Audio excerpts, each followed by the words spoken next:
Are you being tracked? Well, if you carry a modern smartphone around, the answer is invariably yes. But more specifically, are your purchases being tracked? If you're using credit cards, and especially if you're purchasing firearms, the answer is about to be yes. In this video, I'm going to be going through a quick breaking piece of news, but really just as importantly than that, I'm giving you a little extra because I did some extra research on this, and we're going to be going through the hows, the whys, the whens, and all of that kind of good stuff. Let's get into this.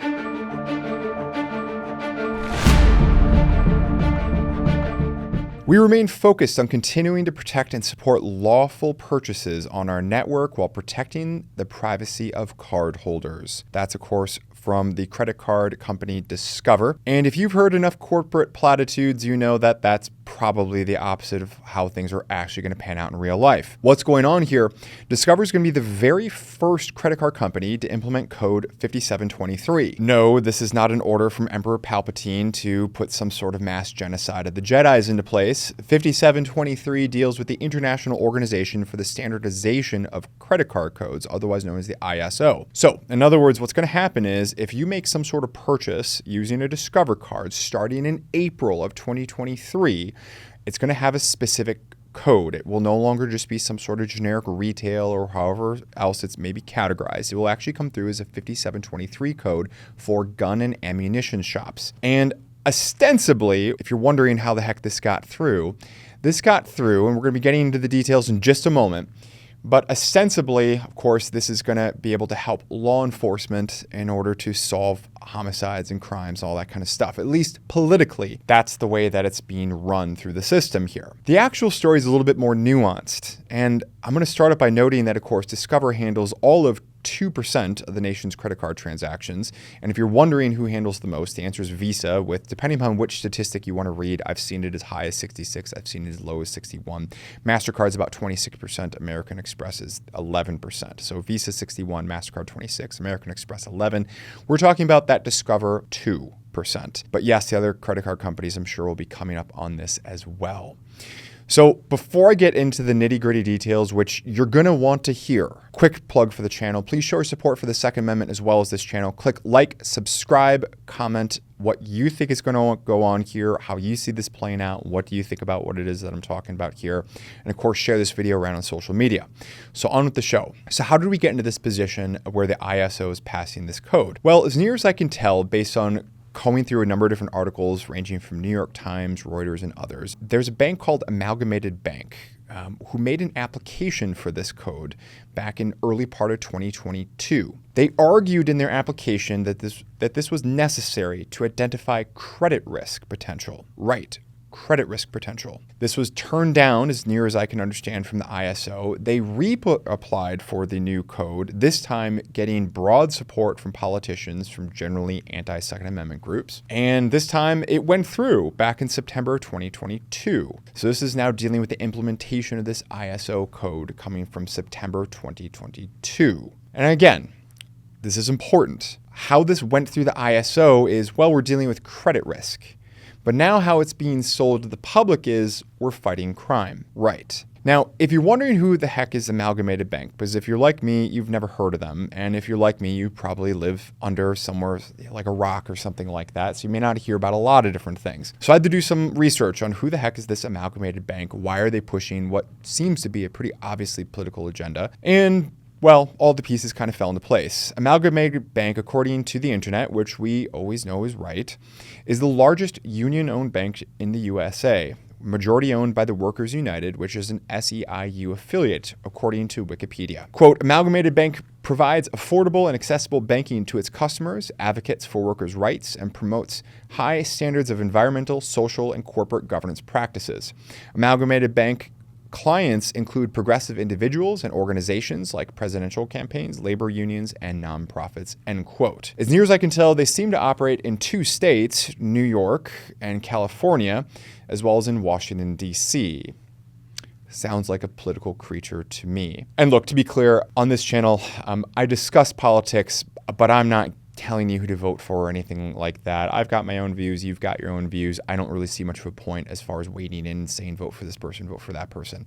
At the end of the day, that's not what I try to do here. I'm just trying to give you the facts about here's what's going on, behind the scenes as well as kind of in the news itself. And then here's what's going on between the lines. So what's kind of the analysis and impact here? Well, again, so number one, Discover's only 2%, but you know it's probably only going to be a matter of time until Visa, MasterCard, American Express, and so forth, and others jump in. I'm very unclear as to how the heck this 5723 code is going to be helping to solve crime, which is what the politicians are arguing for. As somebody both as a former state prosecutor as well as a criminal defense attorney, I cannot recall a single case, and I'm sure it's happened, don't get me wrong, but I see a lot of cases. I own the largest criminal defense firm. I employ a couple dozen attorneys. We have a lot of data points. I have never seen a data point where the police have culled through the mass gathering of financial records to figure out, oh, these people shopped at gun stores, or, oh, these people shopped at car stores, and therefore we can connect this to that as well.